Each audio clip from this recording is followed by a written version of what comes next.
Meghalaya honeymoon కథలో హత్య వెనుకున్న ప్రేమ కథ బయటపడింది. అంతేకాదు ఈ హనీమూన్ మర్డర్ మిస్టరీ సినిమాను మించిన ట్విస్టులతో అందరినీ షాకు గురి చేస్తోంది. భర్త రాజా రఘువంశీని చంపేందుకు నవవధువు సోనం కావాలనే మేఘాలయ తీసుకెళ్లిందని పోలీసులు గుర్తించారు. మేఘాలయలో చంపితే హత్య విషయం బయటపడద్దు, శవం కూడా దొరకకుండా ఉంటే తప్పించుకోవచ్చని సోనం ఆమె ప్రియుడు రాజ్ కుష్వాహా ప్లాన్ చేశారు. మరి అసలు ఎవరి రాజ్ కుష్వాహా అనేది కూడా ఇప్పుడు ఆసక్తికరంగా మారింది. సోనం సోదరుడు గౌరవ్కు ఓ చిన్న కంపెనీ ఉంది. అందులో రాజ్ కుష్వాహా అకౌంటెంట్గా పనిచేస్తున్నాడు. అయితే తన సోదరుడి ఆఫీస్కు రెగ్యులర్గా వెళ్లేది సోనం. ఆ క్రమంలోనే ఇద్దరి మధ్య పరిచయం కాస్త ప్రేమగా మారింది.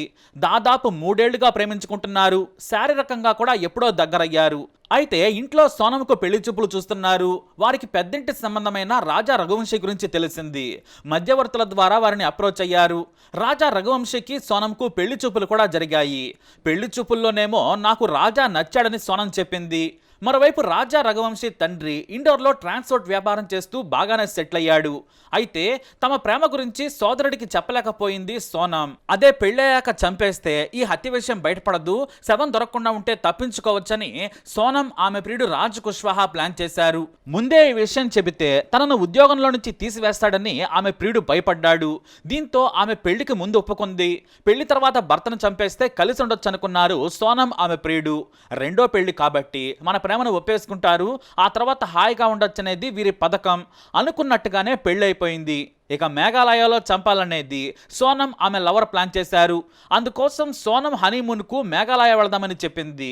భార్య ప్రేమగా అడగడంతో హనీమూన్ను మేఘాలయలో ఎంజాయ్ చేయొచ్చనుకున్నాడు ఆమె భర్త. ఆ మేరకే ఒప్పుకున్నాడు.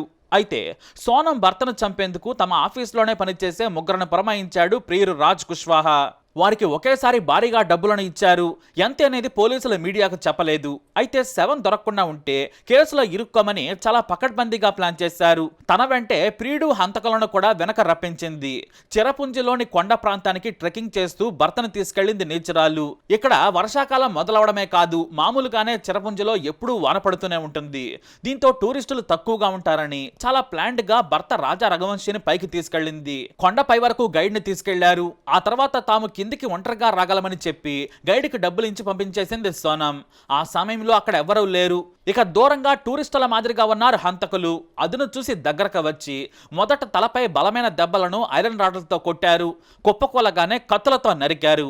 ఆ తర్వాత కొన ఊపిరితో ఉండగానే లోయలోకి విసిరేశారు. ఆ తర్వాత ప్రియుడితో కలిసి అక్కడి నుంచి పారిపోయింది. షిల్లాంగ్ రాగానే హంతకులను వేరు చేసి ప్రియుడితో ఎంజాయ్ చేసింది. కానీ సీఎం ఈ కేసుపై ప్రత్యేకంగా దృష్టి పెట్టడంతో పోలీసులు ఎంతో కష్టపడ్డారు. లోయలో ఉన్న రాజా మృతదేహాన్ని తీయడానికి ఎన్డీఆర్ఎఫ్, ఎస్డీఆర్ఎఫ్ సిబ్బంది సహా ఎంతో మంది కష్టపడి తాళ్ల సాయంతో కిందికి దిగి పైకి తీసుకురాగలిగారు. అయితే ఈ సమయంలోనే సీసీటీవీ ఫుటేజ్ సాయంతో రాజా రఘువంశీని అనుసరిస్తున్నట్లు కొంతమందిని పోలీసులు గుర్తించారు. మరోవైపు చివరి ఫోన్ సిగ్నల్ కూడా డెత్ స్పాట్ లోనే ఇద్దరిది ఉంది, కానీ సెల్ ఫోన్లు లేవు. ఇక మృతదేహం పక్కన సోనం చాలా తెలివిగా తన రెయిన్ కోట్ ను వదిలేసింది. అంటే తాను కూడా చనిపోయి ఉండొచ్చని తప్పుదారి పట్టించేందుకు డ్రామాలాడింది. కానీ ఆమె కాల్ డేటాలో నిత్యం రాజ్ కుష్వాహాతో మాట్లాడటం, మెసేజ్ చేయటం గమనించారు పోలీసులు. దీంతో ఖచ్చితంగా భార్య చంపిందని పోలీసులు అనుమానించారు. సోనం ప్రియుడు రాజ్ కుష్వాహా ఫోన్పై నిఘా పెట్టగా హంతకులు దొరికిపోయారు. ఈ రాజ్ కుష్వాహాతో హంతకులు మాట్లాడుతూ ఉండగా ఫోన్ సిగ్నల్ ఆధారంతో పోలీసులు ముగ్గురిని అరెస్టు చేశారు. ఆమె ప్రియుడు రాజ్ కుష్వాహాను మేఘాలయ పోలీసులు అదుపులోకి తీసుకున్నారు. అయితే ఎప్పుడైతే మేఘాలయ డీజీపీ ప్రెస్ మీట్ పెట్టి మరి సోనమే భర్తను చంపించిందని చెప్పాడో కొత్త డ్రామా ఆడింది. అప్పటికే ప్రియుడితో వేరైన సోనం యూపీకి వచ్చి గాజీపూర్ నేషనల్ హైవే దగ్గర నుంచి తల్లిదండ్రులకు కాల్ చేసింది. వాళ్లేమో పోలీసులకు ఫోన్ చేసి చెప్పారు. ఈలోపు ఆమెనే దగ్గరలోని పోలీస్ స్టేషన్లో లొంగిపోయింది. ఇప్పుడు విచారణలో మాత్రం నన్ను నా భర్తను కిడ్నాప్ చేశారు, నేను నా భర్తను చంపలేదని కహానీలు చెబుతోంది సోనం. కానీ హంతకులకు ట్రీట్మెంట్ ఇవ్వడంతో మొత్తం చెప్పేశారు. తమకు సోనం సుపారీ ఇచ్చిందని చెప్పారు. ఆమె ప్రీడి ప్లాన్తో కలిసి చంపామని ఒప్పుకున్నారు. ఇక సోనం తండ్రి అయితే ఏకంగా మేఘాలయ పోలీసులే అబద్ధాలు ఆడుతున్నారని ఆరోపిస్తున్నాడు. నా కూతురు శుద్ధపోస, మా ఆఫీసులో పనిచేసే రాజ్ ఇంకా చాలా మంచివాడు, అతనికి నా కూతురుకు ఎలాంటి సంబంధం లేదని చెబుతున్నాడు.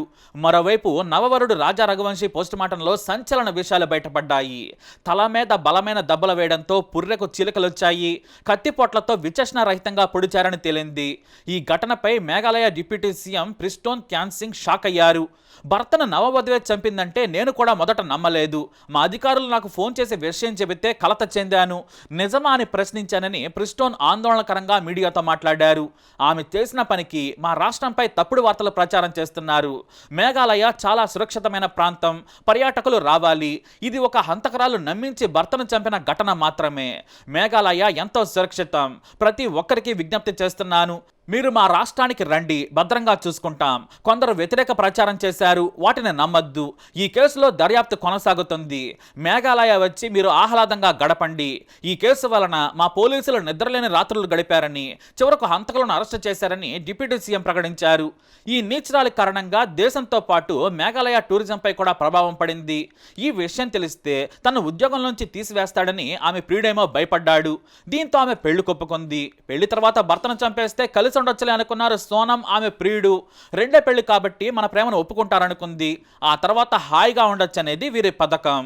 కానీ మొత్తంగా ఇప్పుడు బెడిసి కొట్టింది. హత్య చేయడం అంటే చాలా సులువు అనుకున్నారు, బాడీని మాయం చేయడం ఇంకా ఈజీ అనుకున్నారు. కానీ అనుకున్నంత సులువుగా వీరి ప్రక్రియ కొనసాగలేదు. అందుకే ఇప్పుడు కొత్త కహానీలు మొదలు పెట్టారు.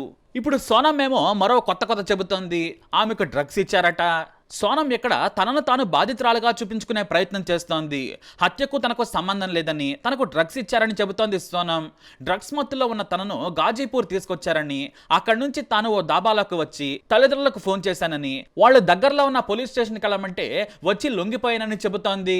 ఈ మాటలన్నీ విని మొదట ఆశ్చర్యపోయిన పోలీసులు ఇప్పుడు ఆమె మాటలని అస్సలు నమ్మడం లేదు. మేఘాలయ పోలీసులు ప్రస్తుతం ఆమెను విచారణ చేస్తున్నారు. సోనం సరిగా ప్లాన్ చేసుకోలేదు. పోలీసుల గురించి ఆమెకి ఇంకా సరిగా తెలియనట్టుంది. తనను తాను బాధితురాలుగా చెప్పుకుంటే బయటపడచ్చు అనుకుంటుంది సోనం. కానీ అలా జరగదు. మొత్తానికి ఇప్పుడు సోనం అదుపులో ఉంది. హత్య చేసిన ముగ్గురు కూడా ఉన్నారు. అలాగే ఆమె ప్రియుడు రాజ్ కుష్వాన్ కూడా పోలీసుల అదుపులో ఉన్నాడు. వీరి ముగ్గురికి శిక్ష పట్టం ఖాయం. మరి ఎలాంటి శిక్ష వేయాలి? మీ అభిప్రాయాన్ని కమెంట్ ద్వారా తెలియజేయండి. ఈ వీడియో అప్డేట్స్ కోసం మా ఛానల్ ఫాలో అవ్వండి. అలాగే తప్పకుండా సబ్స్క్రైబ్ చేసుకోండి.